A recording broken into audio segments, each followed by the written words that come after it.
আজকে আওয়ামী লীগের ৭৫ বছর পূর্তি পালন করছি আমরা যথেষ্ট উৎসাহ উদ্দীপনার মধ্য দিয়ে।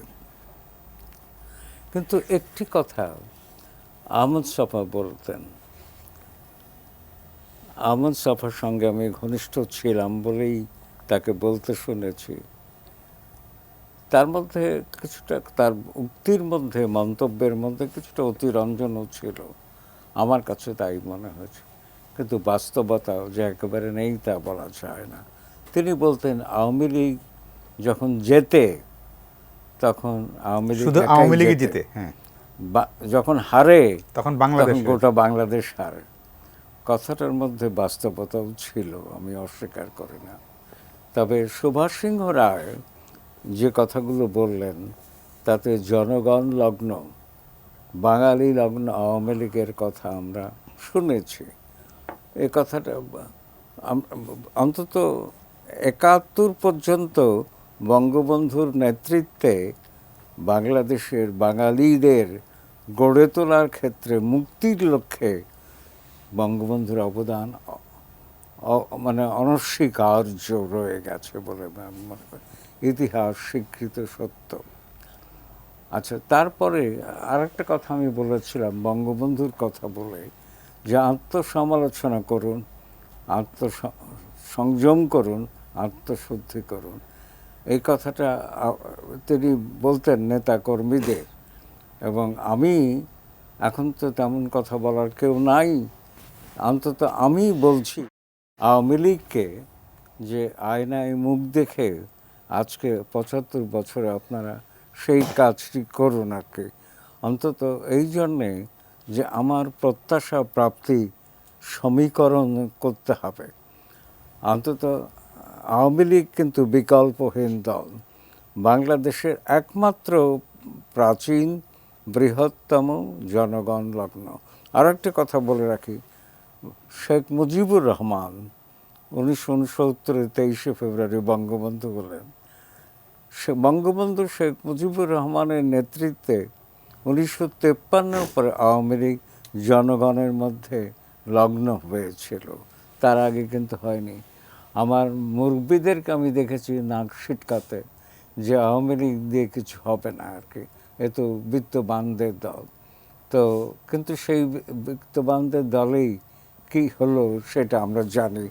এরাই কিন্তু মুক্তিযুদ্ধের নেতৃত্ব দিয়ে স্বাধীন বাংলাদেশ অর্জন করা আমাকে সাহায্য করলো। এই কথাটা মনে রাখতে হবে।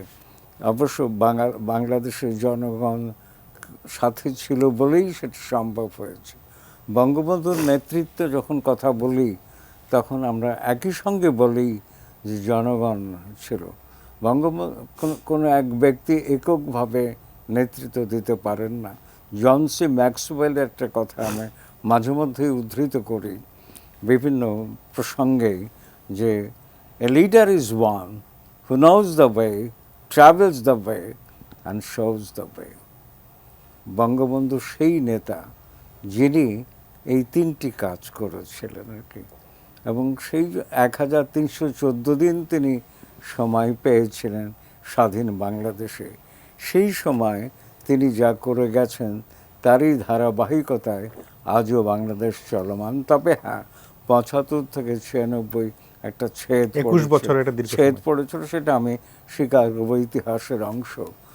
তো কিন্তু একটি কথা, বঙ্গবন্ধু যা চেয়েছিলেন তা কি হচ্ছে? এটা যেমন ধরুন একটা কথা বলি, যে আমি নিজের কানে শুনেছি ১০ই জানুয়ারি ১৯৭২ রেসকোর্সে বঙ্গবন্ধু ১৭ মিনিটের ১,৮৭১টি শব্দের সংক্ষিপ্ত স্বতঃস্ফূর্ত অলিখিত ভাষণে বললেন, একটা কথা স্পষ্ট করে বলে দিতে চাই, বাংলাদেশ হবে একটি আদর্শ রাষ্ট্র যার ভিত্তি কোনো ধর্মীয় ভিত্তিক হবে না। তো এখন আমার সংবিধানে ২০১১-তে ১৫তম সংশোধনীতে যোগ করা হলো যে রাষ্ট্রধর্ম হইবে ইসলাম। এবং কি আপত্তিকর কথা, তবে অন্যান্য ধর্ম পালন করা যাইবে। মানুষের কোনো অধিকার নাই কার কি ধর্ম পালন করবে না করবে তা বলবার।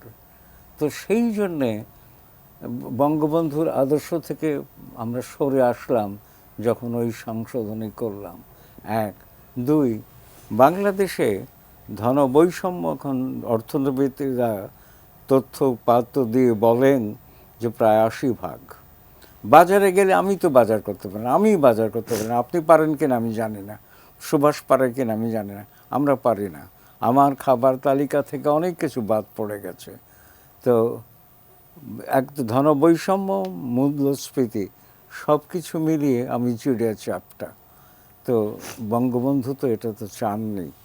আমি চাই যে আওয়ামী লীগ মুক্তিযুদ্ধে চেতনা লগ্ন থাক, বঙ্গবন্ধু লগ্ন থাক, এই আওয়ামী লীগকে আমি চাই।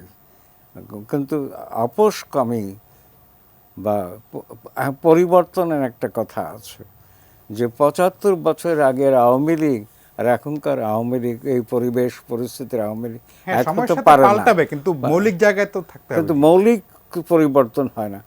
উইনস্টন চার্চিলের একটি কথা আছে, আমি যার বাংলা অনুবাদ করি, যে পরিবর্তনে কোনো সমস্যা নেই, তবে সেই পরিবর্তন সঠিক লক্ষ্যাভিসারী হতে হবে।